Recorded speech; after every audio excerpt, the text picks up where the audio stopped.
Most days, James Thompson rode his hand-restored vintage motorcycle through the quiet roads of Willow Creek, Nebraska, in peaceful anonymity. Just another elderly man in a small Midwestern town where people barely noticed him. At 72, the Vietnam veteran had learned to blend into the heartland of America, his war medals and sacrifices faded by time and indifference.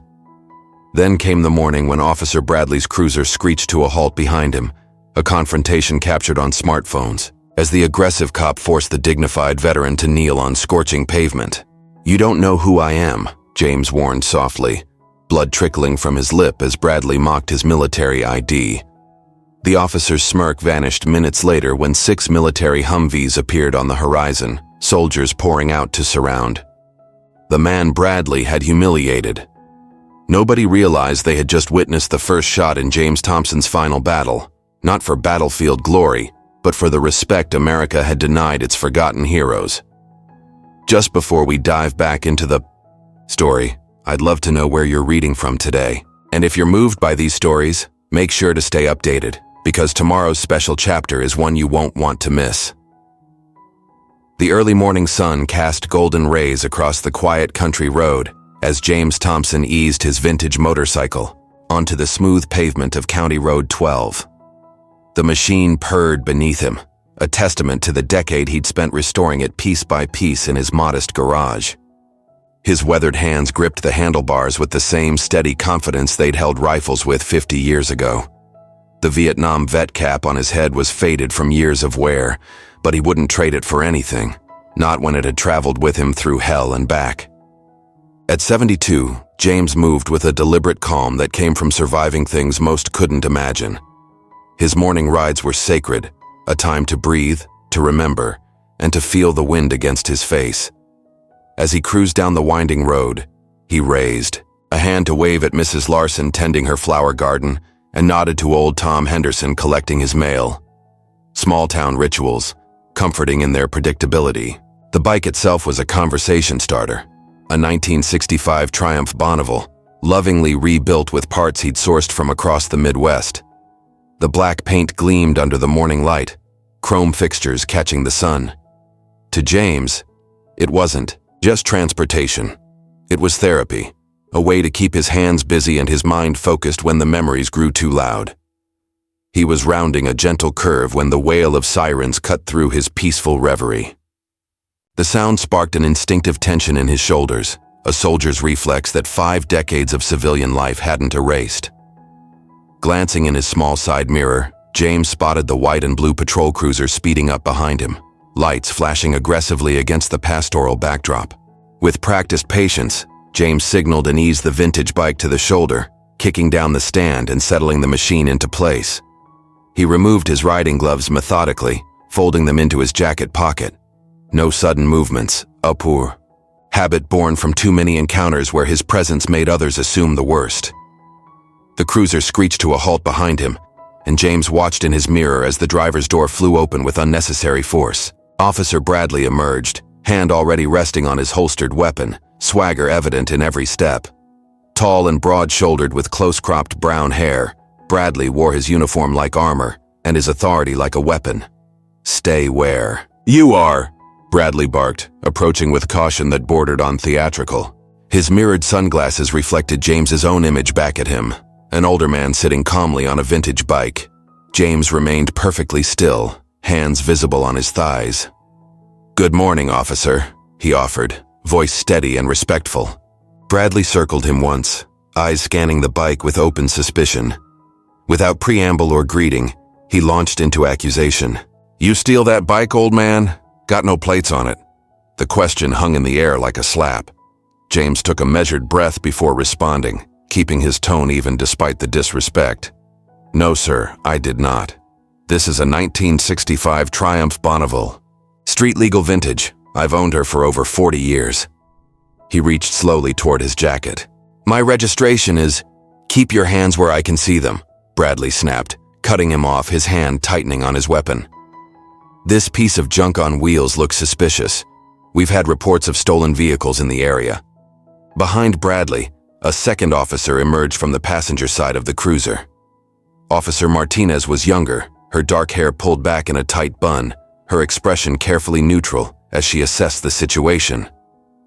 She hung back, allowing Bradley to take the lead. "I assure you, officer, everything's in order," James said. "With your permission, I'd like to show you my registration and license." Bradley ignored the request, instead circling the bike again, prodding at various parts with his nightstick. The metal tip clanged against the chrome exhaust pipes that James had polished just yesterday. "Careful with that, please," James said quietly, watching the nightstick scratch against his handiwork. "You deaf or just playing dumb?" Bradley snapped, looking up sharply. "I'll handle this how I see fit." James felt a familiar heaviness settle in his chest. He'd lived through this scene too many times in his 7 decades. The assumption of guilt, the immediate disrespect, the power flexed without cause. With slow, deliberate movements, he reached for his phone in his front pocket. "I'm going to record this interaction, officer," he stated calmly. Bradley moved faster than James anticipated. With a swift motion, he knocked the phone from James's hand, sending it clattering onto the asphalt where the screen cracked against the rough surface. "That's destruction of personal property," James noted, his voice still calm, though his heart rate had picked up. The soldier in him was calculating exits, angles, threats, a NOAC, a survival mechanism that had never quite shut off. By now, a small group of passers-by had noticed the confrontation. A young woman across the street had her phone out recording. An elderly couple slowed their walking pace, watching with concern. A pickup truck pulled over, and the driver, a man in his 30s, began filming as well. Bradley noticed the audience, and his posture stiffened further. "Turn those off," he shouted at the bystanders.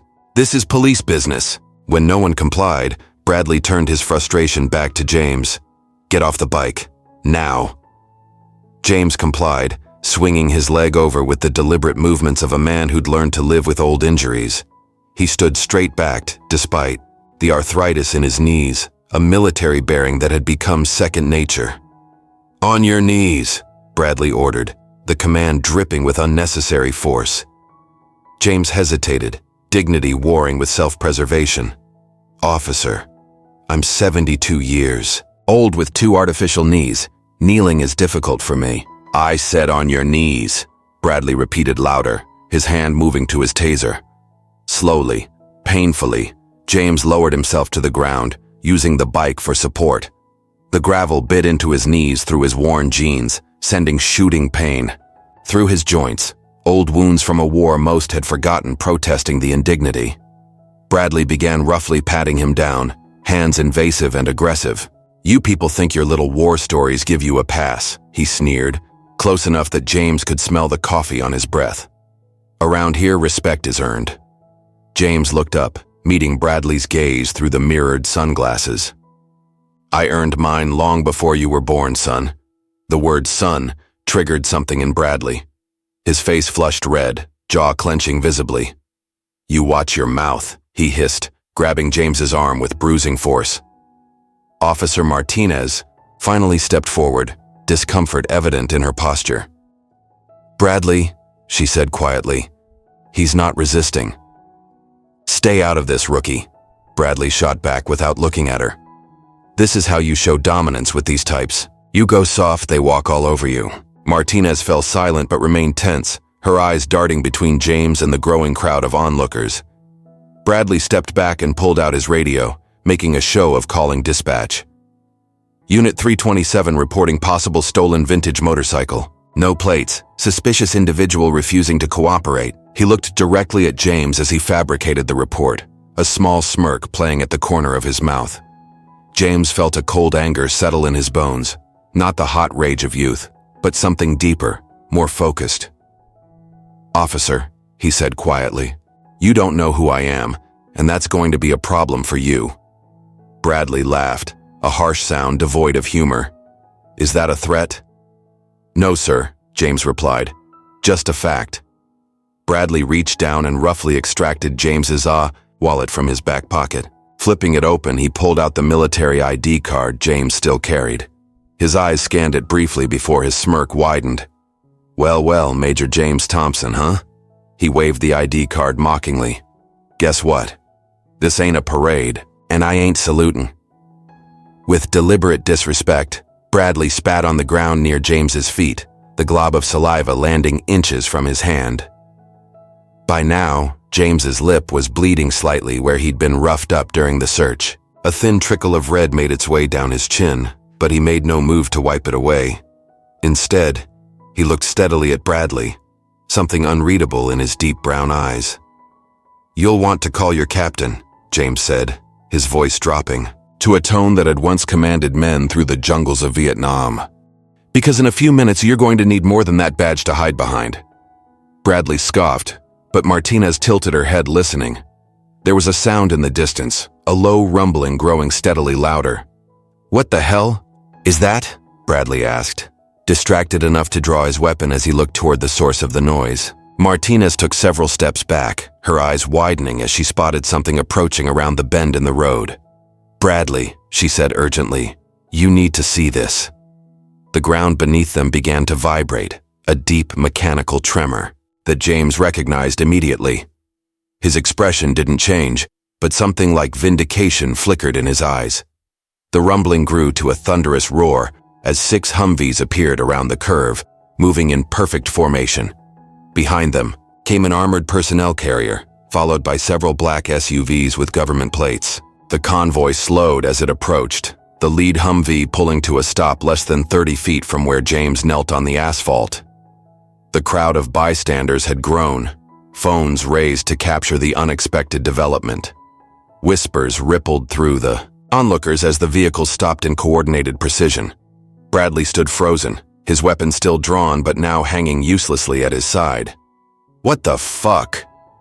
he muttered, his earlier confidence evaporating.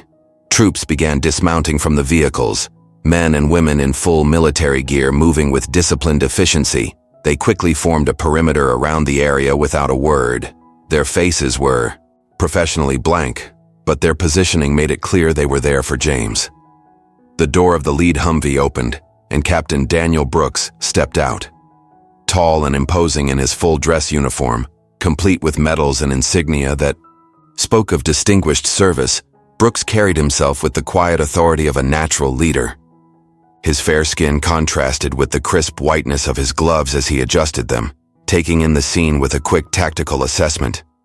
Without hesitation, Brooks walked directly toward James, passing Bradley as though he were invisible.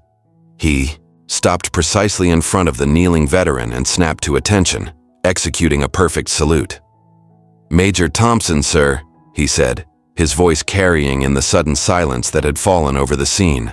The shock on the faces of the onlookers was palpable. Officer Martinez covered her mouth with one hand, eyes wide with realization. Bradley's swagger had completely vanished, replaced by confusion that rapidly transformed into panic as he processed what was happening. "At ease, Captain," James responded, his voice steady despite his position.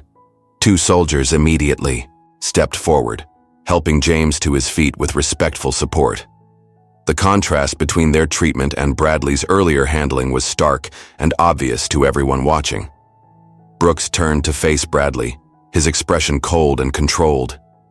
"You've just assaulted one of the most decorated living veterans of this country. Stand down immediately."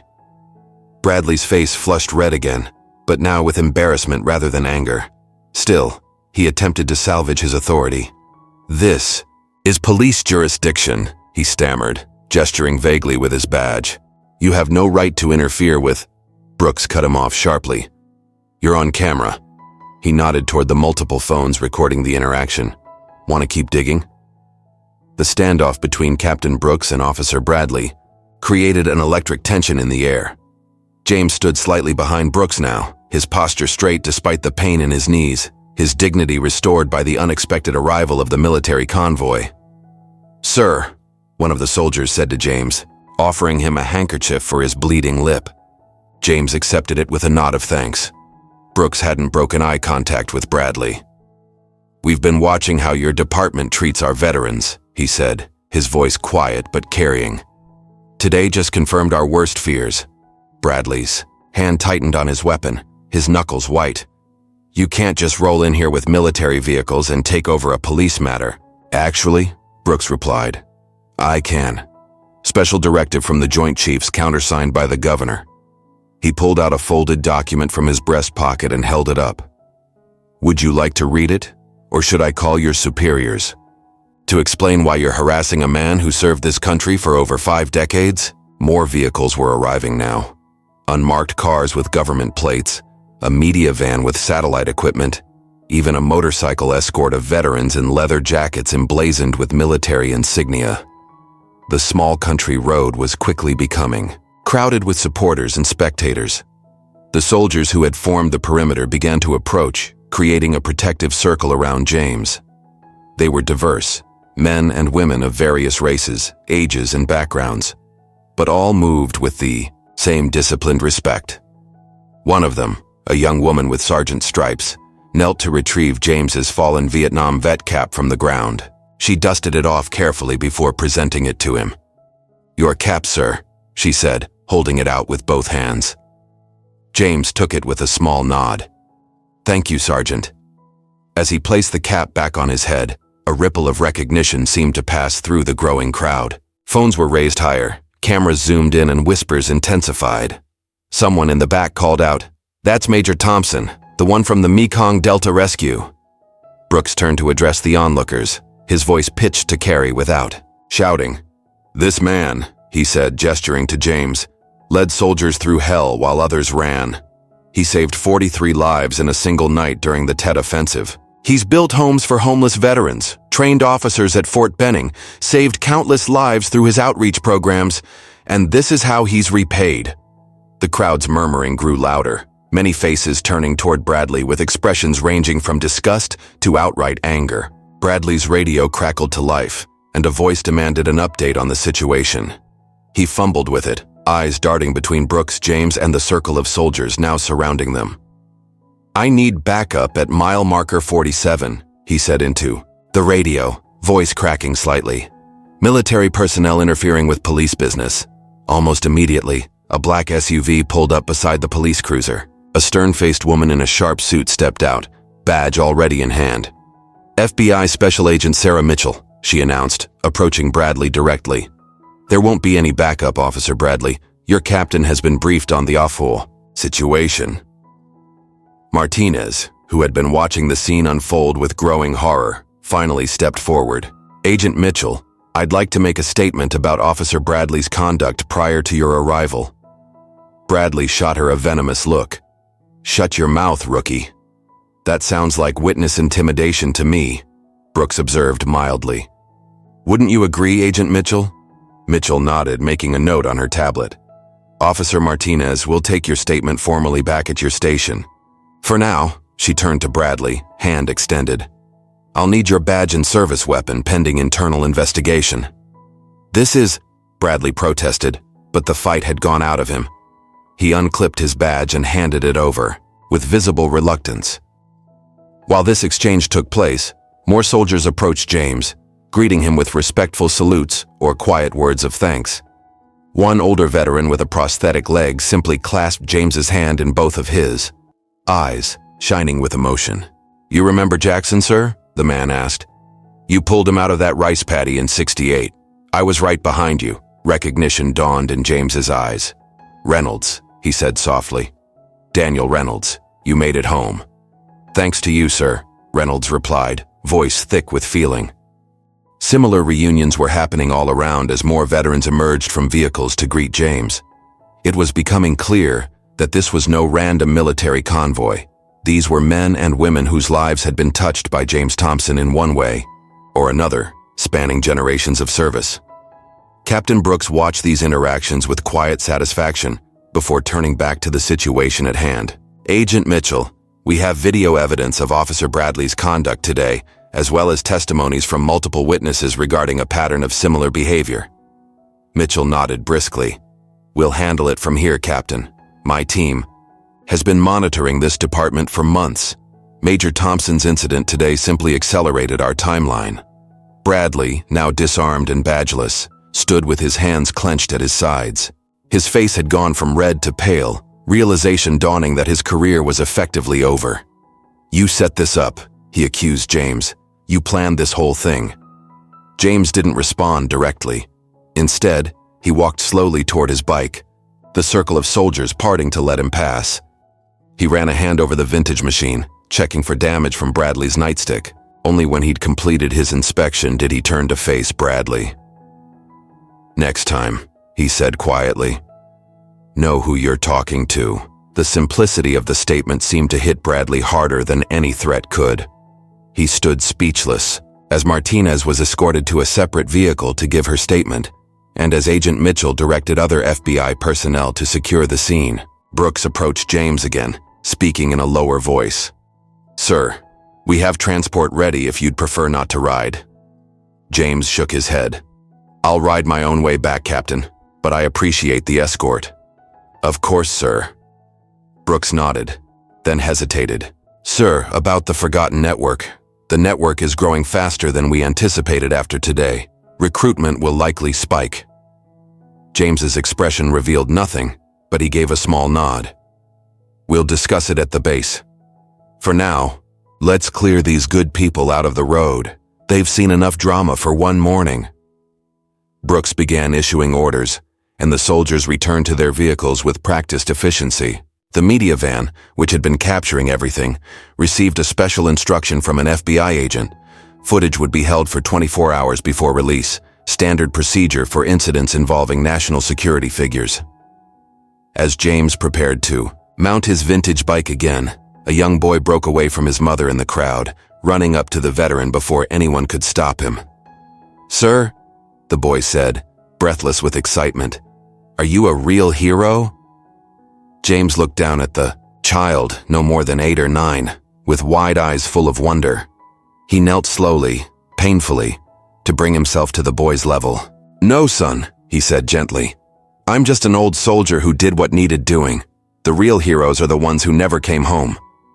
He reached into his pocket and pulled out a small object, a worn challenge coin from his unit. He pressed it into the boy's palm. "You remember that, you hear? Remember the ones who didn't come back." The boy nodded solemnly, clutching the coin. His mother approached, apologizing for the interruption, but James waved it away with a smile. "No harm done, ma'am." As he straightened up again, his eyes met Bradley's across the scene. The officer stood isolated now, watched by FBI personnel, his career and reputation in tatters. There was no triumph in James's gaze, no gloating, just a weary recognition of a battle that should never have been necessary. With Captain Brooks's assistance, James mounted his bike again. The engine came to life with a well-tuned rumble. The military convoy reorganized itself, forming an escort position around him. Humvees ahead and behind, motorcycles flanking. Agent Mitchell approached one last time. "Major Thompson, we'll need your formal statement." "You'll have it," James assured her. "But first, I need to ride. The day is still young, and I've got places to be." As the procession prepared to depart, bystanders began to applaud spontaneously. The sound spread until the quiet country road echoed with it, not just for the dramatic confrontation they'd witnessed, but for something deeper, something about justice long delayed, but not denied, about respect earned through sacrifice. James didn't acknowledge the applause. He simply adjusted his Vietnam vet cap, nodded to Captain Brooks, and eased his vintage bike forward. The convoy moved with him, a protective formation around a single rider on a hand-restored bike. Behind them, Officer Bradley watched them go, the ruins of his career settling around him like dust. The military convoy escorting James merged onto Interstate 80, a striking procession of government vehicles surrounding one elderly man on a vintage motorcycle. As they traveled, memories flooded James's mind, not just of the morning's confrontation, but of a lifetime of battles fought on foreign soil and at home. The Mekong Delta, the air thick with humidity and the scent of cordite. "Young Lieutenant." James Thompson moved through dense jungle foliage, every sense heightened to the breaking point. Gunfire erupted ahead, the unmistakable crack of AK-47s cutting through the constant drone of insects. His unit had been separated from the main force, communications down, with wounded men who wouldn't survive a prolonged firefight. "Williams, take point," James whispered, his voice barely audible over the sounds of distant combat. "Johnston, Help me with Peterson." The wounded soldier, barely 19, fresh-faced despite the grime of battle, had taken shrapnel to his leg. Blood soaked through the makeshift bandage, but the kid hadn't made a sound beyond the occasional sharp intake of breath. "I got you, sir," Johnston murmured, helping to lift Peterson onto James's back. James took the weight without complaint, though his muscles screamed in protest. "We move as one. Anyone falls behind, we all stop. Clear?" The small group of soldiers nodded, exhaustion and fear etched into their young faces. They trusted him implicitly, this officer who fought alongside them rather than from behind.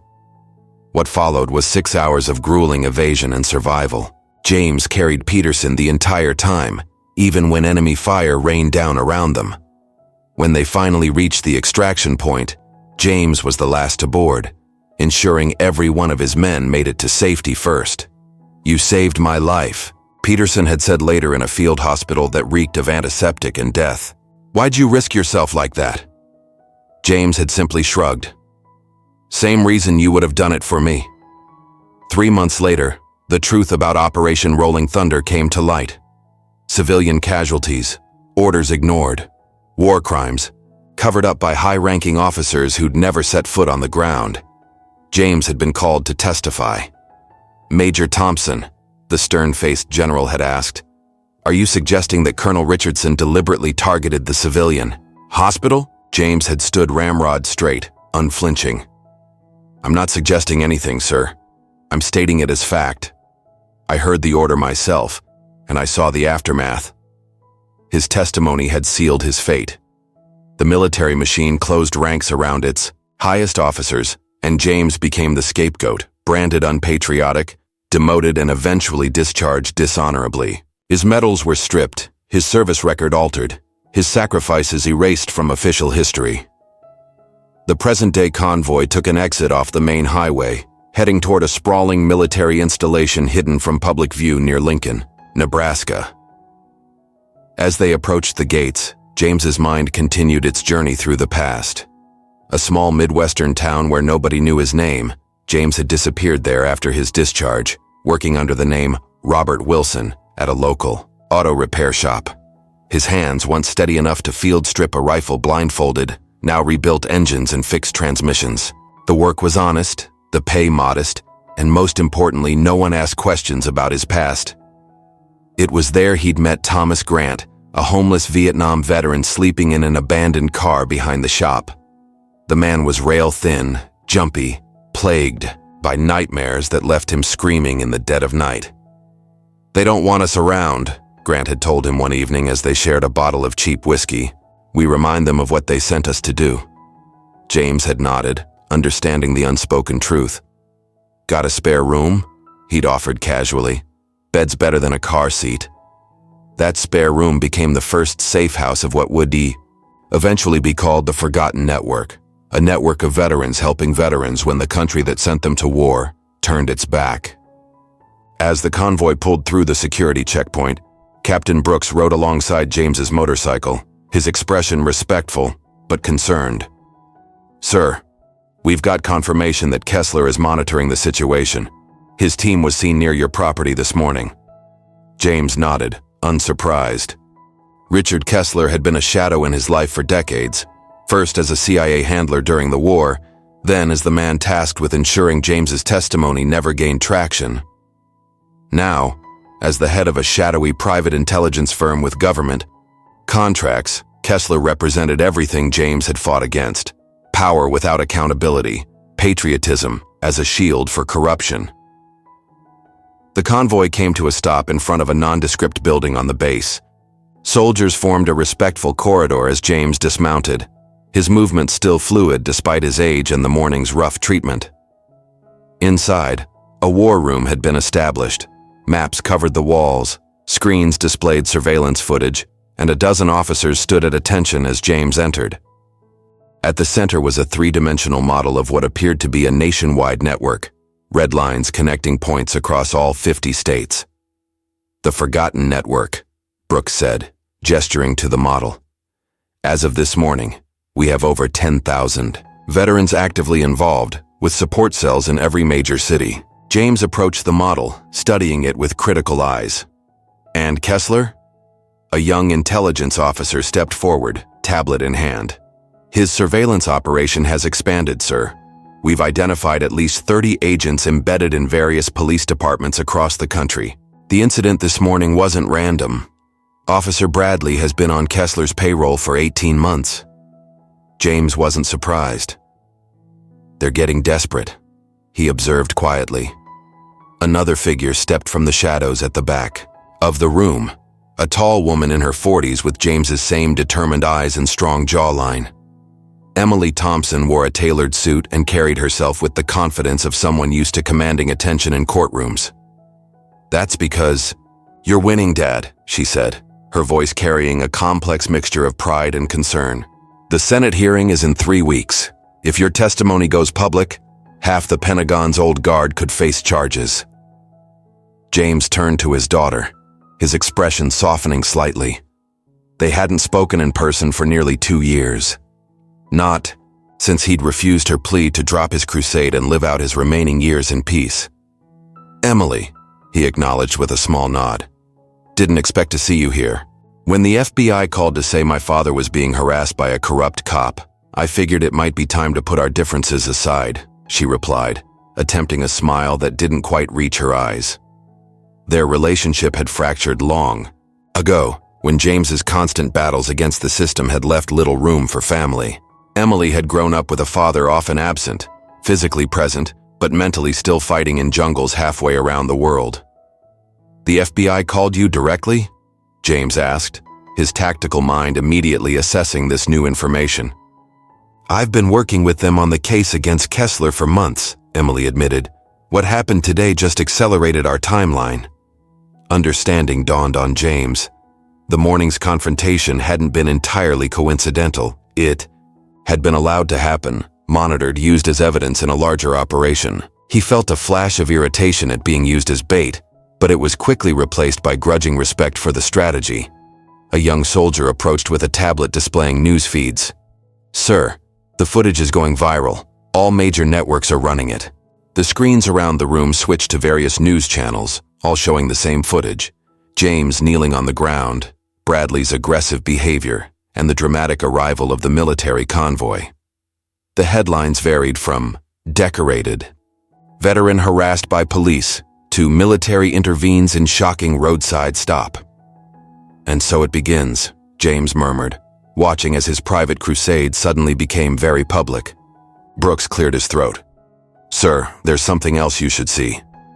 He nodded to another officer who brought up a different video on the main screen. This one showed a young soldier in Iraq, surrounded by gunfire, carrying a wounded comrade through the chaos of an ambush. That's you, James realized, recognizing a much younger Daniel Brooks in the footage. Brooks nodded. Baghdad, 2007. I was leading a routine patrol when we were hit. Lost 3 men in the first minute. His voice remained professional, but emotion crept in around the edges. Then this man appeared out of nowhere. The video showed another figure entering the frame, older in civilian clothes, but moving with unmistakable military precision. The man helped Brooks evacuate his wounded soldiers, seemingly immune to the bullets flying around him. You were there as a contractor, Brooks continued, officially training local police, unofficially building what would become the forgotten network in the Middle East. You saved my life that day, and you disappeared before I could even thank you. James watched the footage with a distant expression. He remembered that day, one of many where he'd found himself in the wrong place at the right time.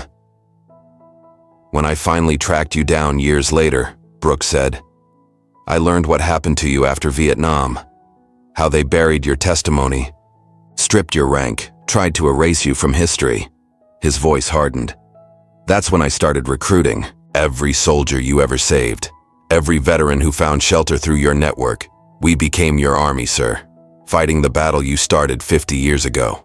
The room fell silent as the weight of Brooks's words settled. James looked around, at the faces watching him, young and old, diverse in every way except for the shared look of respect in their eyes. The war never ended for some of us, James said finally, his voice quiet but carrying to every corner of the room. We just changed battlefields. He turned back to the map showing the forgotten network, tracing one of the red lines with his finger. "Show me what Kessler's been up to." As the briefing continued, the story of James's life unfolded through reports, surveillance footage, and testimony. How he'd built safe houses for homeless veterans while the VA failed them, trained former soldiers to advocate for themselves in a system designed to wear them down, quietly gathered evidence against corrupt officials who profited from endless wars while soldiers came home broken and abandoned. And through it all, Richard Kessler had watched and waited, seeing James as a threat to the comfortable status quo that kept power in the hands of those who abused it. "He's been surveilling you for years," the intelligence officer explained, bringing up files showing James's movements being tracked, waiting for you to make a mistake he could use to discredit you. "But you never did," Emily added, professional admiration mixing with daughterly pride. So now he's getting desperate. James absorbed the information with the calm assessment of a man who'd been fighting the same enemy for decades. "The bike ride wasn't random," he admitted finally. "I knew Bradley's reputation, knew he couldn't resist harassing an old man in his jurisdiction." "You let yourself be bait," Brooks realized. James nodded. "Sometimes you let the beast bite so the world sees its teeth." As the meeting concluded, James stood before the assembled soldiers and agents. Despite his age and the morning's rough treatment, his bearing was that of a commander addressing his troops. "What happens next won't be easy," he told them. "Kessler will retaliate. Bradley was just a pawn. There are others like him in departments across the country. But today we showed them that we're watching too, that every veteran they harass, every right they violate, every abuse of power they think is hidden, we see it all." He glanced at Emily, a moment of understanding passing between father and daughter. "It's time to bring this fight into the light." 3 days after the confrontation, James sat in Emily's modest apartment in Omaha, watching as the footage of his encounter with Bradley played yet again on the evening news.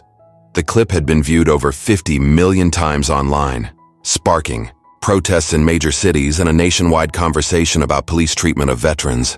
"They're calling you the man who refused to kneel," Emily said, setting a cup of coffee in front of her father. "Even though you literally did kneel." "Symbolism matters more than facts these days," James replied, his eyes never leaving the screen. The news anchor's voice filled the room. "Officer David Bradley has been suspended pending investigation, with the FBI now examining dozens of similar complaints against him. Meanwhile, Major James Thompson has declined all interview requests, even as his story inspires growing protests nationwide." The segment cut to footage of demonstrations in front of police stations across the country, crowds holding signs with James's image and slogans like "Respect our veterans" and "Who's watching the watchers?" "You've become a symbol overnight," Emily observed, settling into the chair across from him. James finally looked away from the television, studying his daughter instead. Her law degree hung framed on the wall behind her, evidence of the path she'd chosen, fighting injustice through legal channels while he'd waged his shadow war. "Not by choice," he said finally. "Symbols make convenient targets." "Is that why you've refused protection?" Emily asked, frustration edging into her voice. "Captain Brooks has a security detail on standby, but you won't even let them station someone outside." James sipped his coffee, the familiar argument settling between them like an old piece of furniture, worn but immovable. "I've been taking care of myself for a long time." "This is different," Emily insisted. "Kessler isn't just watching anymore. That footage humiliated him, exposed an operation he's been running for years. He'll retaliate." Before James could respond, his phone buzzed with a text message. He checked it, his expression revealing nothing. "Your FBI friends work fast," he remarked, showing her the screen, a news alert announcing that Bradley's suspension had been upgraded to termination after more evidence emerged of his misconduct. Across town, in a rundown trailer park on the outskirts of Omaha, David Bradley sat alone in the dark, illuminated only by the glow of his television screen and the ember of his cigarette. Empty whiskey bottles littered the coffee table as the same news report announced the end of his career. "Terminated effective immediately," the anchor's voice declared dispassionately. Sources within the department suggest Bradley had a long history of complaints, particularly regarding his treatment of minority citizens. Bradley hurled his glass at the television, where it shattered against the screen. "Lying bastards," he snarled to the empty room. "You all approved every report I ever filed." His phone had been ringing non-stop since the incident. Reporters, lawyers, even a few death threats. He'd stopped answering 2 days ago. Only one call had gotten through, a man with a cultured voice who'd identified himself simply as a friend with mutual interests. The stranger had asked pointed questions about James Thompson, about the Forgotten Network, about the military's involvement. Bradley had been drunk enough to share what little he knew, and sober enough to recognize an opportunity when the man had offered to make things right. Now, as he reached for another bottle, his phone buzzed with a text. "Meet tomorrow, 2 p.m. Coordinates attached. Come alone, DB." Bradley smiled for the first time in days, a cold expression devoid of humor. "Payback time, old man," he muttered, saving the message. Morning came to a small park near Emily's apartment building. James sat on a bench, watching a young boy practice skateboard tricks on the sidewalk nearby. The boy had been there. Every morning, his determined efforts to master a particular flip resulting in more falls than successes. James's body still ached from his encounter with Bradley, but he'd refused to let it keep him inside. Routines mattered, especially when the world around you was in chaos. The boy fell again, his skateboard clattering away. This time, frustration won out, and he kicked the fallen board in anger. "Took me 3 years to rebuild my bike's transmission," James called out conversationally. "Broke the same part 4 times before I got it right." The boy looked up, noticing James for the first time. Recognition dawned in his eyes. "You're him," he said, excitement replacing frustration. "From TV, the vet they messed with." James nodded in acknowledgement. "James Thompson." "I'm Michael," the boy replied, retrieving his skateboard and approaching cautiously. "My grandpa was in Vietnam too. He died last year." "I'm sorry to hear that," James said, genuine sympathy in his voice. "Was he a happy man?" The question seemed to surprise Michael. "Yeah, I guess so. He laughed a lot, told stories." A smile touched his face at the memories. "Mom says he saw bad stuff in the war, but he didn't let it make him mean." "Smart man, your grandpa," James remarked. "That's the hardest battle of all." They sat in companionable silence for a moment before Michael spoke again. "Why'd that cop mess with you? Was it 'cause you're a vet?" The directness of youth, no filters, no political correctness, James appreciated the honesty. "Partly," he admitted, "but it's more complicated than that. Some people need others to be beneath them to feel tall themselves." Michael considered this, then nodded with the wisdom of a child who'd already seen enough of the world to understand. "That's messed up." "Yes," James agreed simply. "It is." Their conversation was interrupted by Michael's mother calling from a nearby apartment window. The boy waved to her, then turned back to James. "Can I bring you something, like a letter or a drawing for what you did?" James was taken aback by the offer, emotion briefly cracking his composed exterior.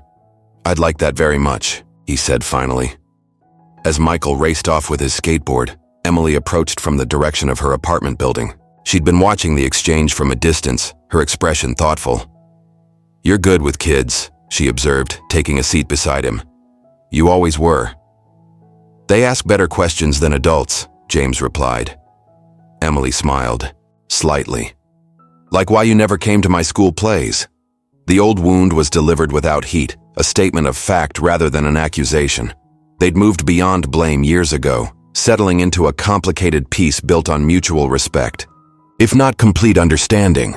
"I made mistakes," James acknowledged, his gaze fixed on the horizon. "Thought I was fighting for a better world for you.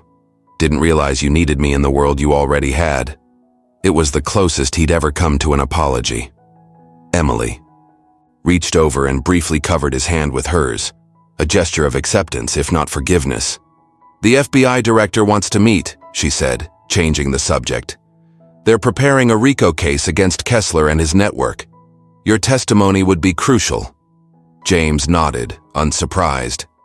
"And Captain Brooks, he's called twice this morning. Soldiers are reporting in from across the country.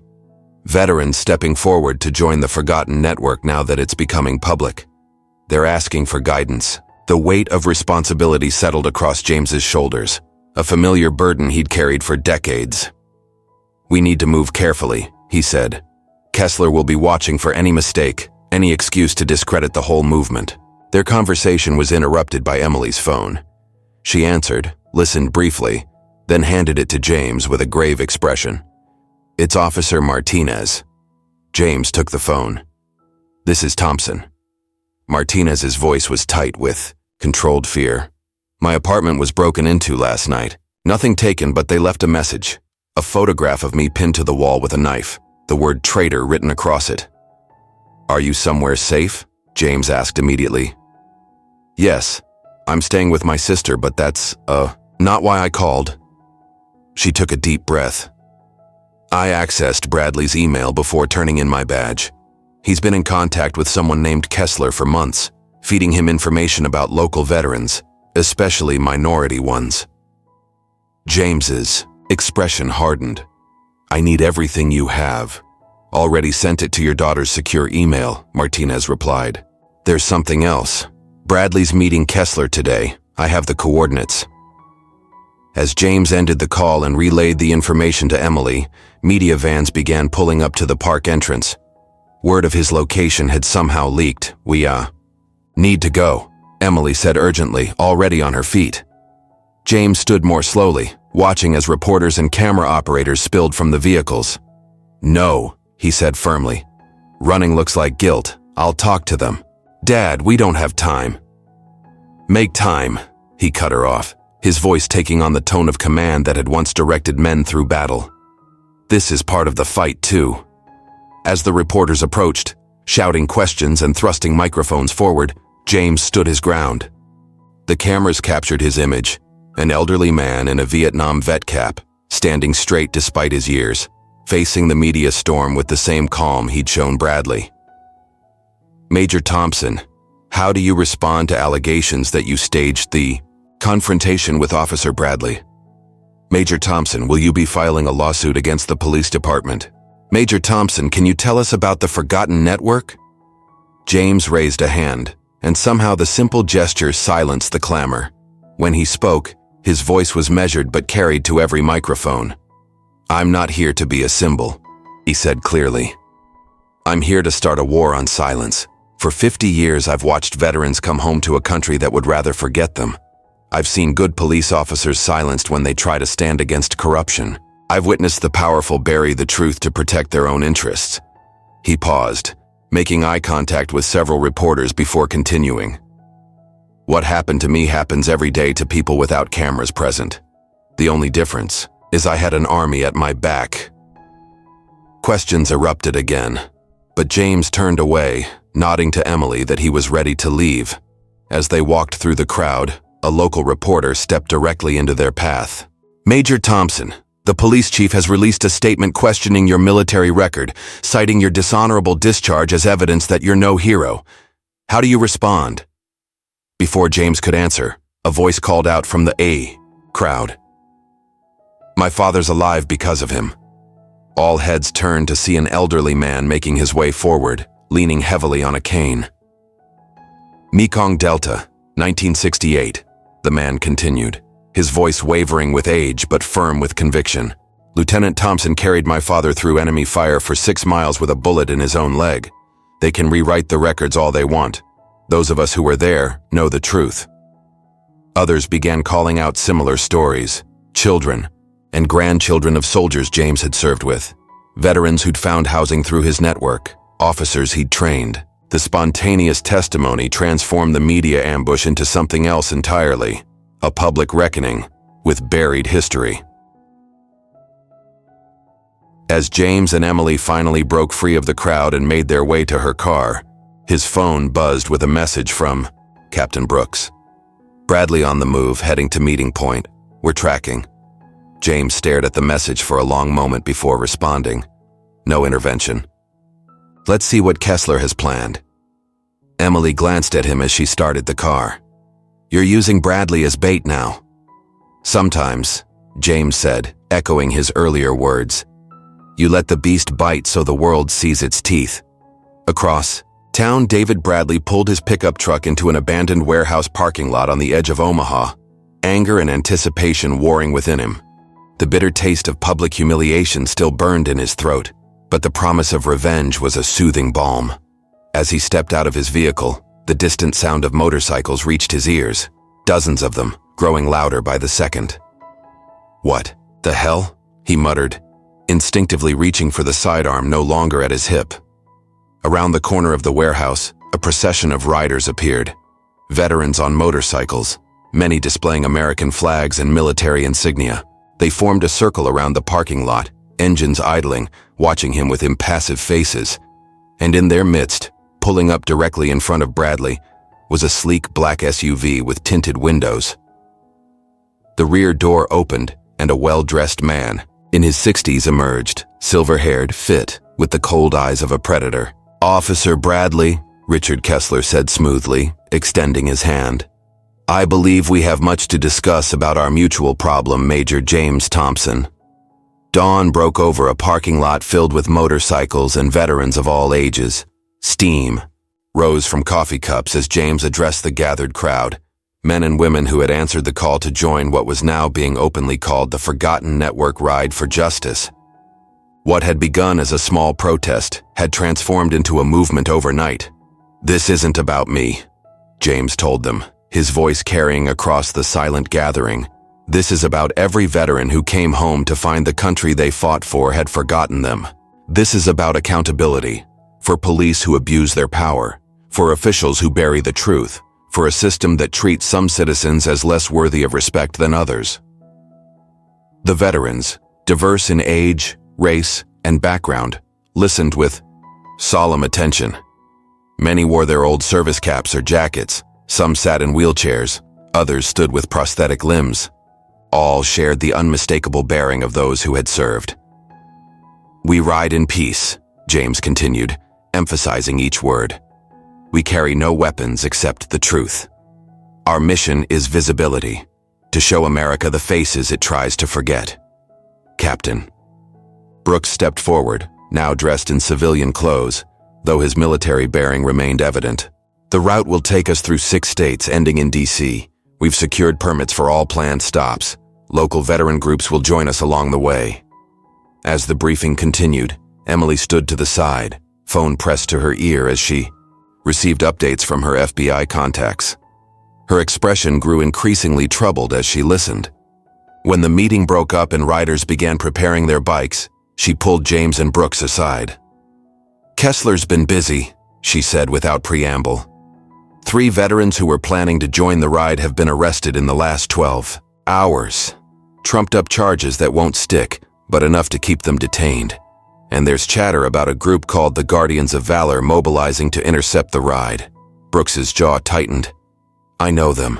Private militia, with unofficial ties to several defense contractors. They recruit ex-military with extremist leanings. Can you get your FBI friends to intervene?" James asked Emily. She shook her head. "They're building the RICO case against Kessler. Direct intervention now could compromise years of work. They'll monitor from a distance, but we're on our own until Kessler makes a move they can't ignore." James absorbed this information with the calm assessment of a man long accustomed to fighting uphill battles. "Then we proceed as planned, but double the scouts and make sure everyone understands. No engagement, no escalation." As preparations continued, a sleek silver SUV pulled into the lot. The driver, a middle-aged man in an expensive suit, approached. Cautiously, his body language suggesting he wasn't entirely comfortable in the sea of veterans. "Senator Harrison," Brooks identified him quietly to James. "Chairs the Veterans Affairs Committee." The senator made his way directly to James, hand extended. "Major Thompson," he said, his politician's smile firmly in place. "I wanted to offer my personal support before you depart. What happened to you was unacceptable." James shook the offered hand but remained guarded. "Appreciate the sentiment, Senator, but it happens to veterans every day without cameras present." "Yes, well," Harrison continued smoothly, "I've introduced legislation to address police accountability and interactions with veterans. We're calling it the Thompson Act." Before James could respond, a young female veteran with a B prosthetic leg stepped forward. "That the same legislation you gutted last session, Senator? The one that would have increased funding for veteran mental health services?" Harrison's smile faltered slightly. "Ms. Carter, the budgetary constraints were—" "Save it," she cut him off. "We've heard the excuses. You're here for a photo op, not to help." The confrontation drew attention from nearby riders, creating an uncomfortable tension. James placed a calming hand on Carter's shoulder. "The senator's support is welcome," he said diplomatically, "as is his legislation, however belated. But this ride isn't about politics or photo opportunities." He turned back to Harrison. "If you want to help, Senator, start by explaining why the VA hospital in your district has been understaffed for 3 years running." Harrison's face reddened, but before he could respond, his aide whispered something in his ear. The senator checked his watch and forced another smile. "I'm afraid I have another engagement. Good luck with your demonstration, Major." As the senator beat a hasty retreat, Carter turned to James. "Sorry if I overstepped." "You didn't," James assured her. "Politicians come and go. The fight remains."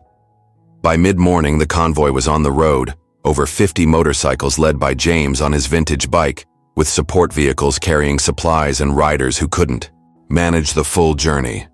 Captain Brooks rode directly behind James, with scouts positioned ahead and alongside the group. The first day's ride proceeded smoothly, with locals gathering along roadsides to watch the procession pass. Some waved American flags. Others held signs supporting veterans or criticizing police brutality.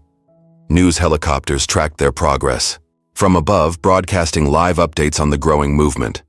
As they crossed into Iowa late that afternoon, Emily called James during a rest stop, her voice tight with controlled urgency. "Something's wrong," she said without greeting. "3 of our advanced scouts haven't checked in. They were supposed to verify the route through Polk County an hour ago." James signaled to Brooks, who joined the call. "Could be simple. Mechanical issues," Brooks suggested, though his expression suggested he didn't believe it. "All 3, Emily countered. "Simultaneously? And now I'm getting reports of unusual activity along that stretch. Unmarked vehicles, communications, jammers." James considered their options. The planned route would take them through a sparsely populated area. Good for avoiding traffic complications, but potentially isolating if trouble arose. "We'll reroute," he decided. "Take the interstate instead. More exposure. More witnesses." "I'll coordinate," Brooks agreed, already moving to spread the word among the riders. 20 minutes later, the convoy was back on the road, now following the more public Interstate 35 route. The change seemed to have averted whatever trap might have been set, but James remained vigilant, constantly scanning their surroundings. His caution proved justified when, 10 miles down the interstate, a deafening explosion ripped through the air. One of the veterans' bikes, 2 vehicles ahead of James, suddenly erupted in flames, sending its rider tumbling across the asphalt. Chaos erupted as riders swerved to avoid the wreckage. Brooks's training kicked in immediately, his voice cutting through the confusion with crisp commands. "Defensive perimeter, medics to the injured, security teams, assess and report." Veterans responded with military precision, forming a protective circle around the crash site, while those with medical training attended to the injured rider and his passenger. Traffic on the interstate came to a standstill as civilian witnesses looked on in shock. James dismounted and moved swiftly to the burning motorcycle, where Carter and another veteran were pulling the injured rider to safety. The man, Wilson, a Vietnam-era Navy veteran, was conscious but badly burned along one side. "Bomb!" Wilson gasped through pain. "Under the seat, timed. Professional job." James knelt beside him, helping Carter apply pressure to a bleeding wound. "Did you see anything? Anyone near your bike at the last stop?" Wilson shook his head, grimacing. "Nothing, but had a visitor last night. Guy claiming to be with Veterans Affairs. Asked a lot of questions about the ride." Brooks approached, face grim. "Another rider found this under his seat," he said quietly, showing James a small, sophisticated device. "Hasn't been activated yet. We're checking all vehicles now." James's expression hardened. Kessler's making his move. As emergency vehicles arrived and the injured were loaded into ambulances, James gathered the remaining riders for a hurried conference. News crews had already appeared, cameras rolling as they captured the aftermath of the explosion. "This changes things," James told the group. "Anyone who wants to turn back, now's the time. No judgment." Not a single rider stepped away. Instead, Carter spoke for the group. "They're trying to scare us off. That means we're making them nervous. All the more reason to continue," another veteran agreed. James nodded, pride evident beneath his concern. "We'll break into smaller groups, vary our routes, and reconvene at the safe house in Des Moines. Harder to target, harder to track." As the riders reorganized, Emily called again, her voice carrying undisguised alarm. "Dad, you need to see this," she said, sending a file to his phone. Captain Brooks discovered it in a classified database he still has access to. The document that appeared on James's screen was heavily redacted, but clear enough. Operation. Details describing containment protocols for high-value domestic targets, with his name prominently featured. The authorization signature belonged to Richard Kessler. "He's not just trying to discredit you anymore," Emily said. "This is an elimination order disguised as a security protocol." James showed the document to Brooks, whose expression darkened. "I've seen this format before," the captain confirmed. "Black Ops authorization gives them plausible deniability if things go wrong." "We need to abort the ride," Emily insisted. "You're walking into a kill zone." But James had spotted something else in the document, a reference to primary target acquisition at Convergence Point D. He zoomed in on the partially redacted map coordinates. "They're not just targeting me," he realized aloud. "They're planning something at the DC rally. Something big enough to discredit the entire movement." Brooks studied the document and nodded grimly. "False flag operation. Create violence they can blame on veterans. Destroy public support in one stroke." All the more reason to continue, James decided. But we adapt. Change the narrative. As the convoy split into smaller groups and departed, each taking different routes toward Des Moines, tensions among the younger veterans began to surface. During a refueling stop, James overheard a heated conversation between Carter and several others. "This is war," a former Marine was saying. "They're using lethal force. We should respond in kind." "We're not soldiers anymore," Carter countered. "We can't just—" "Can't what? Defend ourselves?" the Marine demanded. "They just tried to kill Wilson. You want to wait until they succeed with someone else?" James approached quietly, his presence immediately shifting the dynamic of the conversation. The veterans fell silent, some looking defiant, others uncomfortable. "We should fight back," the Marine told James directly, unwilling to back down. James regarded him steadily. "And then what? We become exactly what they're trying to paint us as. Dangerous, unstable, a threat to public safety. So we just let them pick us off?" another veteran demanded. "We fight," James corrected, "so the next generation doesn't have to. Violence is what they want from us. Proof that we're dangerous, that we need to be controlled." He looked each of them in the eye. "I've seen what happens when the line between soldier and civilian blurs. We all have. That's not the victory we're after." The tension gradually dissipated, though not all seemed entirely convinced. As they prepared to continue their journey, James's phone rang once more. It was Officer Martinez. "My apartment was firebombed an hour ago," she said without preamble, her voice shaking slightly despite her attempt to remain composed. "I wasn't home, but my neighbors, 3 people are in the hospital." James closed his eyes briefly, the weight of responsibility settling more heavily across his shoulders. "I'm sorry, Martinez, Don't you dare say this is your fault," she cut him off fiercely. "I made my choice when I testified against Bradley, but you need to know he's completely off the grid now. His trailer was found, abandoned, and according to some files I acquired from the department database, he's been in regular contact with someone matching Kessler's description for months. Any idea what they're planning?" "Nothing specific, but there was a reference to something called Operation Cleansing Fire. Whatever it is, it's scheduled for the DC rally." As James ended the call and rejoined the group, preparing to depart, he found Emily waiting for him. She'd flown in to coordinate with local FBI contacts and now stood beside her rental car, arms crossed, concern evident in her expression. "You're drawing them out," she said, not a question but a realization. "This whole ride, it's not just a protest, it's bait." James neither confirmed nor denied, but his silence was answer enough.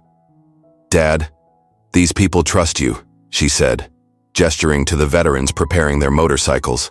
"They believe in what you're doing. Do they know you're using them as part of some elaborate trap?" "They know exactly what they signed up for," James replied quietly. "Every one of them has been failed by the system we're fighting. They understand the risks. The question is, do you?" The challenge hung between them, not just about the immediate danger, but about the decades-long fight that had defined their relationship.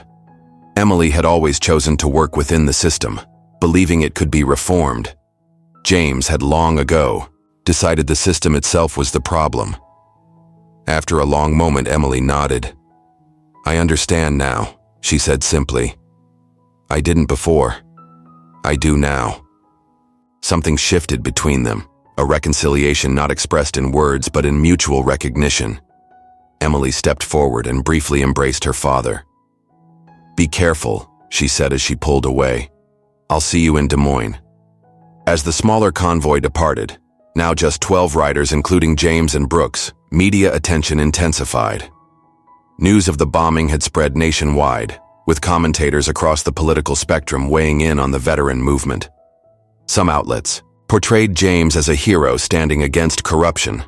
Others began running suspiciously similar stories, questioning his military record, his motives, even his mental stability. Phrases like radical agenda and anti-police sentiment appeared with increasing frequency. "Kessler's media influence runs deep," Brooks observed as they watched a particularly negative report during another rest stop. "Same talking points across multiple networks." James wasn't surprised. Money buys narratives. Always has. Despite the increasing pressure, the ride continued to gain support. Veterans who couldn't join physically began posting video messages online, sharing their own stories of mistreatment and expressing solidarity. One retired general's statement went viral. "James Thompson saved my life in '68. Anyone questioning?" His service is questioning mine. By the time the fractured convoy began to reunite in Des Moines, over 300 riders had joined the movement from across the country. Local police initially attempted to block their entry into the city, but relented when National Guard units, acting on orders from a sympathetic governor, arrived and waved the veterans through. 2 days later, as the expanded convoy prepared for the final leg of their journey to Washington, D.C., James received an urgent call from an unexpected source, the mayor of Fairfield, a small industrial town along their planned route.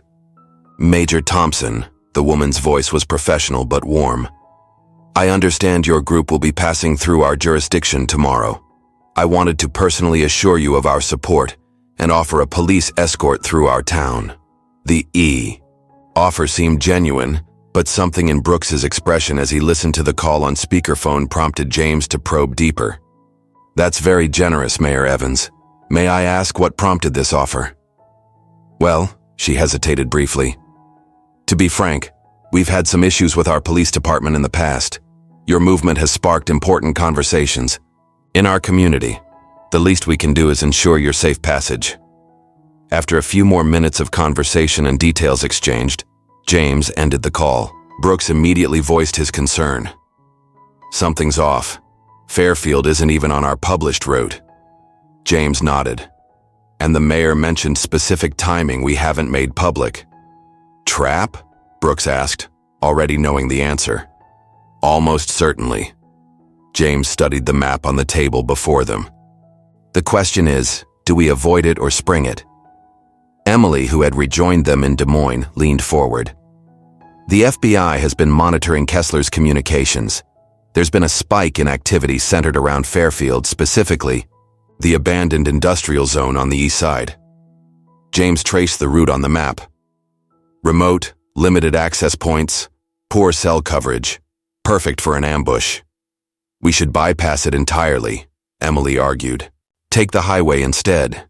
But James was already formulating a different plan. No, he said finally. We go through, but we go prepared. Hours of strategic planning followed, with Brooks coordinating veterans with special operations experience, while Emily liaised with trusted FBI contacts. By morning, the plan was set, one that would either expose Kessler's operation once and for all or lead them into disaster. The convoy departed Des Moines at dawn, now nearly 500 strong, with media helicopters tracking their progress from above. As they approached Fairfield, James gave the signal, and the convoy split into 3 groups. The main force continued on the highway, bypassing the town entirely. A second, smaller group took a different alternate route. Only James, Brooks, and 30 carefully selected veterans followed the invitation into Fairfield, each rider now equipped with hidden cameras and emergency transmitters. They were met at the town limits by 2 police cruisers that led them toward the abandoned industrial zone. No sign of the mayor, Brooks noted over their secure communication system. Just as expected. James nodded, his focus on their surroundings as they entered the industrial area. Decrepit warehouses loomed on either side, broken windows like empty eye sockets staring down at the procession. The road narrowed, forcing the riders into a more vulnerable single-file formation. Communications failing, one veteran reported, his voice breaking up over the radio. GPS signal jamming detected. Exactly as predicted, James replied, giving the pre-arranged hand signal. The riders subtly activated their backup systems, specialized military equipment Brooks had secured through contacts still active in special operations. As they rounded a corner into what appeared to be a dead-end concrete yard surrounded by abandoned buildings, the escort police cruisers suddenly accelerated away, leaving the veterans alone in the enclosed space. For several long seconds, nothing happened. Then a single shot rang out, a warning fired into the ground near James's front tire. The veterans immediately formed a defensive perimeter, engines still running, but movement halted.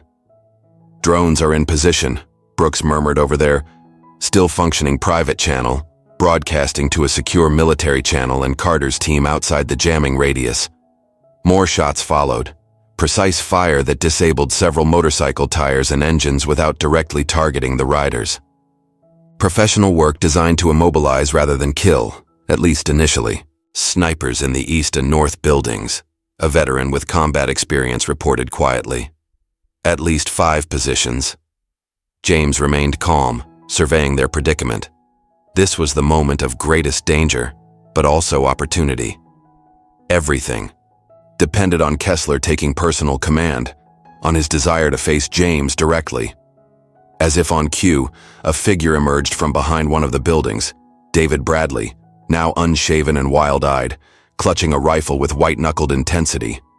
He approached the trapped convoy, weapon trained directly at James. "You ruined my life," he spat, rage contorting his features. "You made me the villain." James remained seated on his bike, hands visible, voice steady. "You did that all by yourself." Bradley's finger tightened on the trigger, but before he could fire, another figure emerged from the shadows. Richard Kessler, impeccably dressed despite the surroundings, his silver hair catching the sunlight. "That's enough, Officer Bradley," Kessler said smoothly, placing a restraining hand on Bradley's shoulder. "This requires finesse." Kessler approached James with the confident stride of a man accustomed to power. At his signal, armed men in paramilitary gear emerged from various hiding places, surrounding the veterans completely. "Major Thompson," Kessler greeted him as though they were meeting at a social function rather than an ambush. "It's been a long time." "Not long enough," James replied evenly. Kessler smiled thinly. "Still the same stubborn idealist. You could have lived out your days in peaceful obscurity. Instead, you forced my hand again, like you forced it in the Mekong Delta, when you buried evidence of war crimes to protect your superiors." Ancient history, Kessler dismissed with a wave. "Today is about the future, specifically yours, which is about to become very short and very violent." As Kessler spoke, one of his men approached, carrying what appeared to be assault rifles and homemade explosive devices. "These will be found with your bodies," Kessler explained conversationally. "Tragic, really. Unstable veterans radicalized by social media, attempting a domestic terror attack thwarted by brave local police. He glanced at Bradley. Officer Bradley here will be hailed as a hero who gave his life stopping the threat. Bradley's head snapped toward Kessler, confusion replacing rage. What are you talking about? You said I'd get my job back, that we'd expose Thompson as a fraud. Kessler ignored him, continuing to address James. The narrative writes itself, veteran extremism, the danger of anti-police sentiment, the need for stricter domestic surveillance. Your little movement dies today, along with its leader. The trap was fully sprung now, but not in the way Kessler imagined. While he monologued, Brooks had been systematically activating emergency signals, and the veterans had subtly repositioned themselves according to their prearranged plan. James checked his watch, a deliberate motion that caught Kessler's attention. Expecting someone? Kessler asked, amused. Your reinforcements are being intercepted as we speak. No one is coming to save you. I don't need saving, James replied calmly. But you might. Before Kessler could respond, the sound of approaching vehicles shattered the tense standoff. Not from the road they'd entered, but from a service entrance that Kessler's men had left unguarded. A deliberate weakness Brooks had identified. During their planning, Officer Martinez emerged first, weapon drawn, live streaming the entire scene from her body camera. Behind her came additional police officers, not from Fairfield, but from neighboring jurisdictions, accompanied by FBI agents in tactical gear. Federal agents, a voice boomed over a loudspeaker. Drop your weapons. Kessler's composure finally cracked, his eyes darting between the new arrivals and James's calm expression. Understanding dawned on his face. You knew. We knew, James confirmed. The question is, did you really think I'd walk into your trap without setting one of my own? In the confusion, Bradley made a desperate move, swinging his rifle toward James with murderous intent. Captain Brooks reacted instantly, tackling the former officer before he could fire. The two men crashed to the ground, struggling for control of the weapon. Kessler used the distraction to signal his men, who opened fire on the federal agents. Chaos erupted as the veterans took cover, protecting each other with practiced coordination. Not one of them drew a weapon, exactly as James had instructed. Instead, they formed a human shield around civilians who had been watching from the sidelines, local residents who had gathered out of curiosity, now caught in the crossfire. The image of unarmed veterans protecting innocent bystanders while under attack would become one of the most powerful symbols of the entire movement. Within minutes, the superior numbers and training of the federal agents overwhelmed Kessler's mercenaries. One by one, they surrendered or were subdued. Kessler himself attempted to escape in the confusion, but was cornered by Martinez and two FBI agents. As the gunfire ceased and the area was secured, James finally dismounted from his bike, exhaustion evident in the stiffness of his movements. The confrontation had ended without a single veteran firing a shot, a fact that would feature prominently in every news report that followed. Bradley, now in handcuffs and bleeding from his struggle with Brooks, was led past James toward a waiting police vehicle. He stopped briefly, defeated rage still smoldering in his eyes. "This isn't over," he muttered. "For you it is," James replied simply. As federal agents took Kessler into custody, reading him his rights with grim satisfaction, James watched with complex emotions.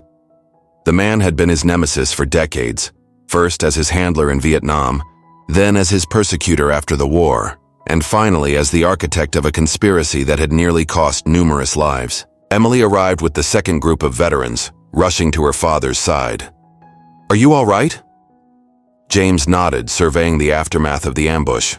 The arrested mercenaries, the evidence being collected, the media now arriving to document it all. "It worked," Emily marveled, still processing their success. "Every bit of it caught on camera, broadcast in real time. They can't bury this." "No," James agreed, a weight lifting from his shoulders, not just from today's victory, but from decades of fighting shadows. Not anymore. As medical personnel attended to minor injuries and agents secured the scene, James sat heavily on a concrete barrier, the adrenaline of the confrontation finally receding to leave only bone-deep weariness in its wake. "Captain." Brooks approached, offering a bottle of water. "Sir," he said quietly, "the convoy is regrouping outside town. Over 1,000 riders waiting to escort you to DC." James took a long drink before responding. "Tell them we'll be there soon." The ride continues. News helicopters circled overhead, broadcasting images of veterans helping local civilians to safety, of federal agents leading Kessler away in handcuffs, of James, exhausted but unbowed, preparing to continue the journey he'd started. The trap had been sprung, but not the one Kessler had intended.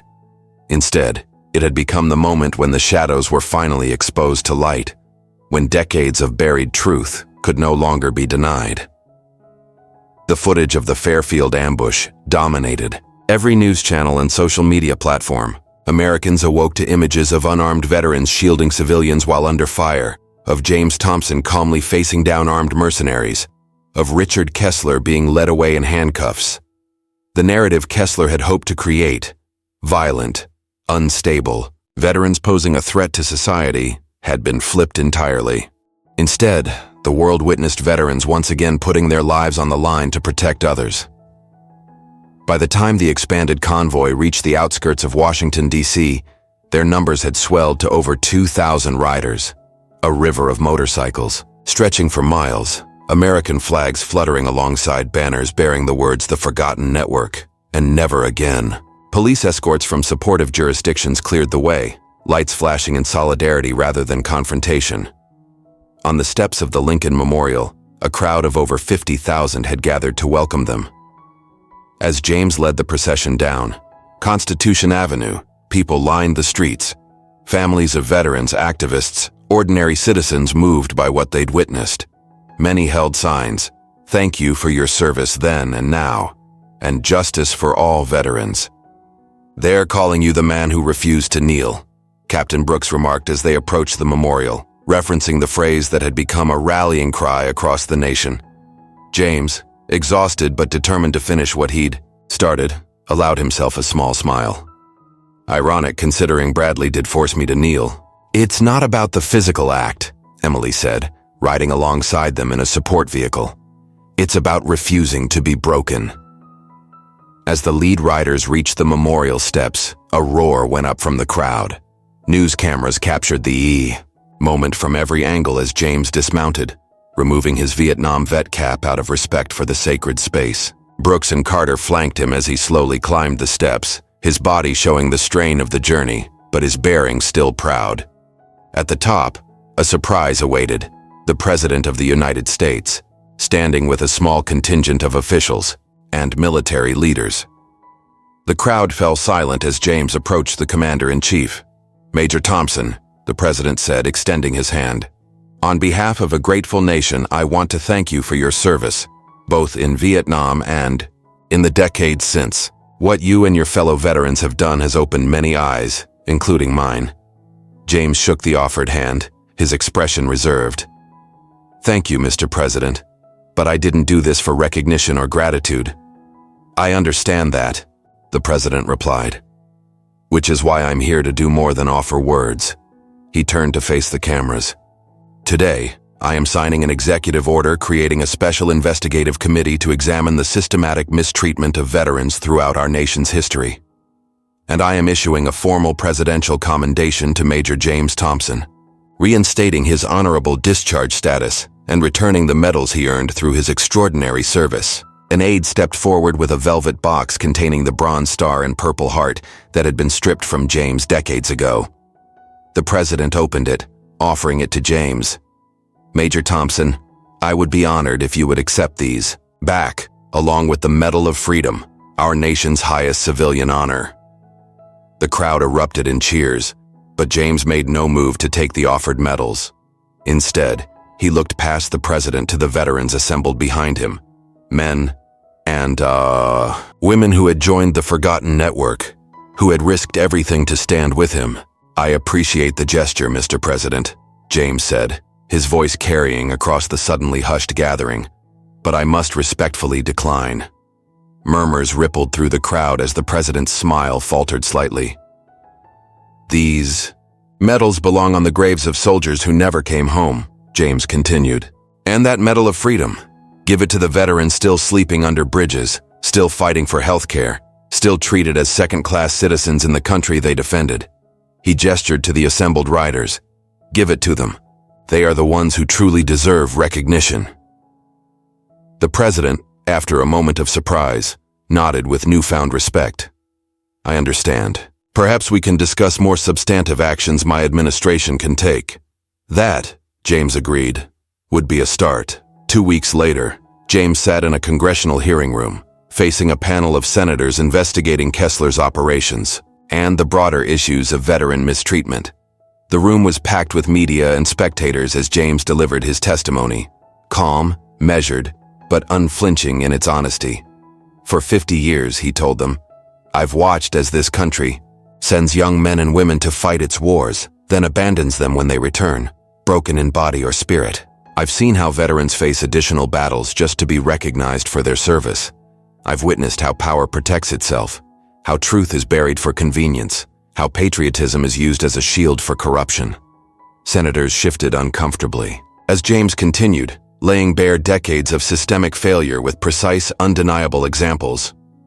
Some looked away when he described homeless veterans dying on the streets. Others wiped away tears as he recounted stories of soldiers who took their own lives after being denied care. "What happened to me on that road wasn't unique," James said. "The only difference was that someone was watching, someone with the power to intervene. Most veterans face humiliation, disrespect, or worse, with no one to witness it. No cameras, no convoys, no justice. What happened to me on that road in Willow Creek was just one moment in a war most veterans fight alone. Today, I'm not here to ask for apologies or medals. I'm here to demand accountability. For every veteran denied care, for every soldier buried under red tape, for every abuse of power that hides behind a badge or a title. The Forgotten Network isn't just a movement. It's a promise to those we've lost and those still fighting. We will not be silent anymore." The hearing room fell silent, the weight of James's words settling over the senators, media, and spectators like a heavy fog.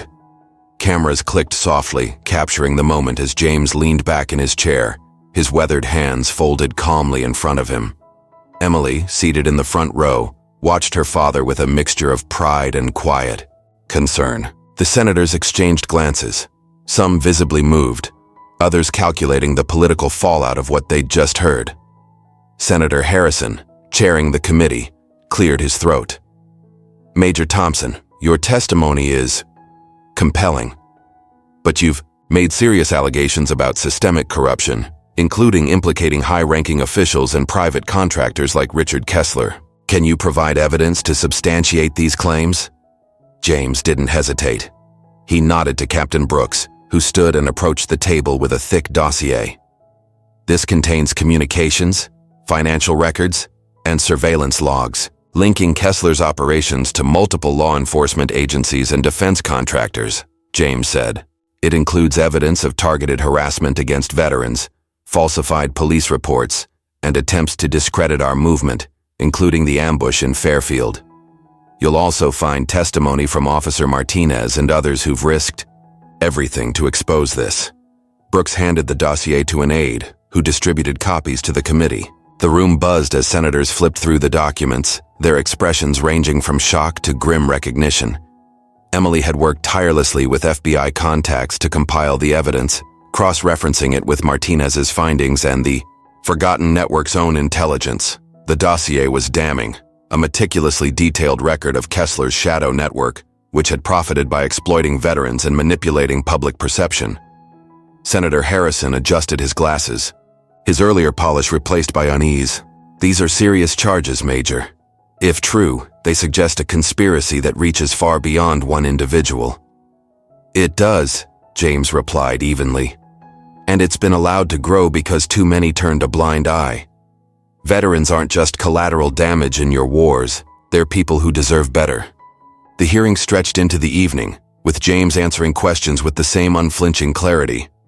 Outside, thousands of supporters gathered, their numbers swelling as news of the testimony spread.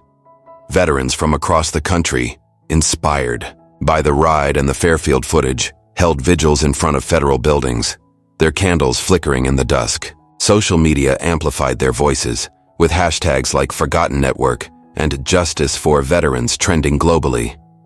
As the session adjourned, Emily joined James in the hallway, surrounded by a small group of veterans and FBI agents providing security. "You did it," she said quietly, her voice thick with emotion. "They can't ignore this now." James shook his head. "It's not done yet. Kessler's in custody, but his network is still out there, and the system that let him thrive hasn't changed." Brooks approached, his phone in hand. "Sir, we've got reports of protests escalating in Chicago and Atlanta. Some are turning violent, not our people, but countergroups claiming to be patriot militias. Sounds like Kessler's allies are trying to muddy the waters." James's jaw tightened. "They're trying to shift the narrative again. We need to stay visible, stay peaceful." "Any word on Bradley?" "Still detained," Brooks confirmed. "He's talking to the FBI, trying to cut a deal by naming Kessler's contacts, but he's a small fish now." Emily frowned. "Small or not, he's dangerous. Men like Bradley don't let go of grudges." James nodded, his mind already working through the next steps. "We'll deal with him when the time comes. For now, we focus on the rally tomorrow. It's our last chance to show the country what we're fighting for." The following morning, Washington, D.C. awoke to a city transformed. The National Mall was a sea of motorcycles, American flags, and veterans of every generation, their numbers now exceeding 100,000. The Forgotten Network ride for justice had become a national phenomenon, drawing not just veterans but families, activists, and civilians who'd been moved by James's story. News outlets estimated it as one of the largest peaceful demonstrations in decades. James stood at a makeshift podium near the Lincoln Memorial, flanked by Brooks, Carter, and other key members of the Forgotten Network. Emily stood nearby, coordinating with law enforcement to ensure the event remained secure. The crowd stretched as far as the eye could see, a diverse tapestry of faces united by a shared demand for justice. Overhead, drones broadcast the event, lived to millions watching worldwide. James stepped to the microphone, his Vietnam vet cap casting a shadow across his weathered face. The crowd fell silent, waiting. "50 years ago," he began, his voice steady but resonant, "I swore an oath to defend this country. I kept that oath through jungles, ambushes, and betrayal. I kept it when I came home to a nation that didn't want me. And I keep it now, standing with all of you because the fight for justice is never over." He paused, letting the words sink in. "We're not here to tear anything down. We're here to build safe houses for the homeless, clinics for the wounded, a future where no veteran is forgotten. We're here to remind America that service doesn't end when the uniform comes off, and we're here to demand accountability, not just for ourselves, but for every citizen who's been silenced, harassed, or abandoned." The crowd roared its approval, a wave of sound that shook the ground. James raised a hand, quieting them. "Some will call us radicals, troublemakers, threats. Let them. The truth is our weapon, and we've carried it longer than they can imagine. To every veteran here, to every family who's lost someone, to every person who's stood with us, you are not forgotten. We see you, and we will keep fighting until the system changes." As James stepped back, the crowd erupted again, chanting, "Never again." The rally continued with speeches from other veterans, including Carter, who shared her story of surviving an IED in Afghanistan, only to face homelessness back home. Brooks spoke of the Forgotten Network's growth, now with chapters forming internationally. Emily took the stage briefly, outlining legislative proposals to reform veteran care and police oversight, her legal precision a counterpoint to her father's moral clarity. But as the rally reached its peak, a disturbance rippled through the crowd near the Washington Monument. Shouts turned to screams as a group of armed men in tactical gear pushed through, their faces obscured by masks. They carried signs denouncing the Forgotten Network as traitors and anti-American. The crowd parted in confusion, some veterans moving to shield civilians, others forming a defensive line as they'd been trained. James, alerted by Brooks, scanned the scene from the podium. "It's them," Brooks said urgently. "Guardians of Valor, or whatever Kessler's calling them now." Emily joined them, phone in hand. "FBI's on alert, but they can't move in without risking a panic. We need to de-escalate." James nodded, already moving toward the disturbance, his presence commanding attention even in the chaos. As he approached, the leader of the masked group, a tall man with a military bearing, stepped forward, pointing a megaphone at James. "You're no hero, Thompson," the man shouted, his voice amplified. "You're a fraud stirring up trouble, turning veterans against their own country."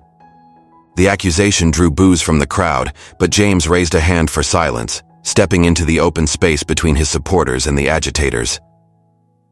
"You're entitled to your opinion," James said calmly, his voice carrying without amplification.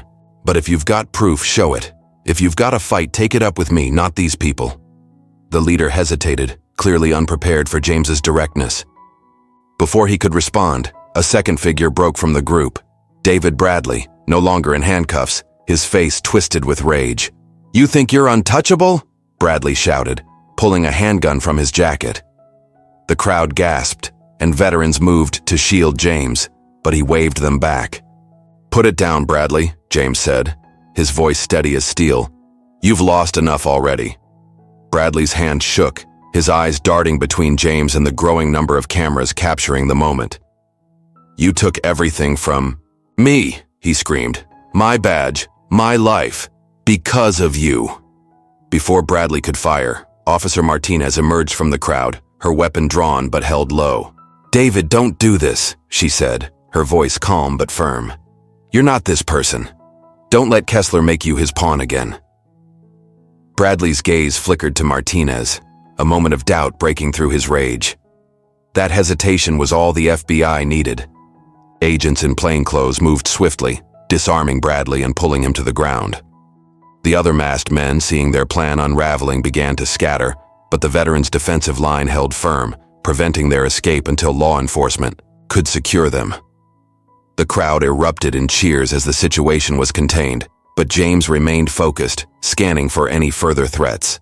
Emily rushed to his side, her face pale. "You can't keep doing this," she said, her voice shaking, standing in the line of fire like it's nothing. James met her gaze, his expression softening. "It's never nothing," he said quietly. "But it's what I do." As the FBI cleared the area and the rally resumed, the incident only strengthened the movement's resolve. News outlets ran the footage of James facing down an armed Bradley, without flinching, further cementing his image as a symbol of unyielding principle. The masked group was quickly identified as mercenaries tied to Kessler's network, their attempt to disrupt the rally exposed as a desperate final gambit. In the weeks that followed, the Forgotten Network's influence grew exponentially. Congressional hearings expanded, with more veterans coming forward to share their stories of mistreatment and systemic failure. Kessler's trial became a media spectacle, with evidence from the Fairfield ambush and the D.C. rally forming the backbone of a sprawling RICO case. Bradley, facing multiple charges, agreed to testify against Kessler in exchange for a reduced sentence, his bitterness now directed at the man who'd manipulated him. James, however, remained focused on the work ahead. The Forgotten Network established permanent safe houses in every state, funded by a combination of grassroots donations and grants secured through Emily's legal advocacy. Training programs for veterans expanded, teaching them to navigate the VA system and advocate for their rights. Police reform initiatives, spurred by the public outcry over Bradley's actions, began to take shape in several states, with Martinez becoming a vocal advocate for accountability within law enforcement. One crisp autumn morning, James sat in his modest Willow Creek home, the same garage where he'd rebuilt his Triumph Bonneville, now serving as a meeting space for local veterans. The walls were lined with photographs, not of battles or medals, but of people. Veterans who'd found housing, families reunited, communities rebuilt. Michael, the young skateboarder, had delivered a drawing, a vibrant sketch of James on his motorcycle, leading a convoy of heroes. It hung prominently above the workbench. Emily visited that day, bringing news of the latest legislative victory. A bill increasing funding for veteran mental health services, named the Thompson Act, despite James's protests. "They insisted," she said with a smile, handing him a copy of the signed legislation. "You're stuck with it." James shook his head, but there was a spark of pride in his eyes. "You did this, Emily, not me." "We did it," she corrected, and for the first time in years, they shared a moment of unguarded connection. As they stepped outside, James glanced at his motorcycle, gleaming in the morning light. "Still riding?" Emily asked. "Always," James replied, adjusting his Vietnam vet cap. "There's a new group of veterans in Kansas City needing support. I'll head out tomorrow." Emily sighed but didn't argue. She'd learned to accept her father's relentless drive even if it worried her. "Just promise you'll call when you get there." James nodded, a rare promise he intended to keep. The next morning, as James rode out of Willow Creek, a small group of local veterans joined him, their motorcycles forming a familiar escort. The road stretched ahead, winding through the Midwest's golden fields, a path James had traveled countless times. But this time, he wasn't alone. Not just because of the riders behind him, but because of the movement he'd ignited. The Forgotten Network wasn't just a name anymore. It was a promise kept, a battle won, a legacy that would outlive him. As the convoy disappeared over the horizon, a single thought lingered in James's mind. The war never ends, but neither does the fight for what's right. And with that, he leaned into the wind, the roar of his triumph carrying him toward the next battle, the next veteran, the next chance to make a difference. 6 months later, the Forgotten Network had become a global model for veteran advocacy. Safe houses operated in 12 countries, and James's testimony had inspired similar movements in Europe and Canada. Kessler was convicted on multiple counts of racketeering and conspiracy, his network dismantled, though whispers persisted of others like him still operating in the shadows. James declined all offers to turn his story into books or movies, insisting the focus remain on the veterans still struggling. In Willow Creek, a small monument was erected in the town square, not of James, but of a generic veteran, head bowed, cap in hand. The inscription read simply, "For the forgotten, never again." James visited it once, leaving a single challenge coin at its base before riding off to the next mission. Emily continued her legal work, now splitting her time between Washington, D.C. and Willow Creek, where she helped establish a community center for veterans. Martinez, promoted to detective, led a task force on police reform, her experience with Bradley shaping her commitment to change. Captain Brooks took on a leadership role in the Forgotten Network, ensuring its growth while keeping James's vision intact. And somewhere on a quiet Midwest road, James Thompson rode on, his vintage motorcycle a beacon for those who'd been left behind. The fight wasn't over, but for the first time in decades, he felt the tide turning, not just for him, but for every veteran who'd ever been told their service didn't matter.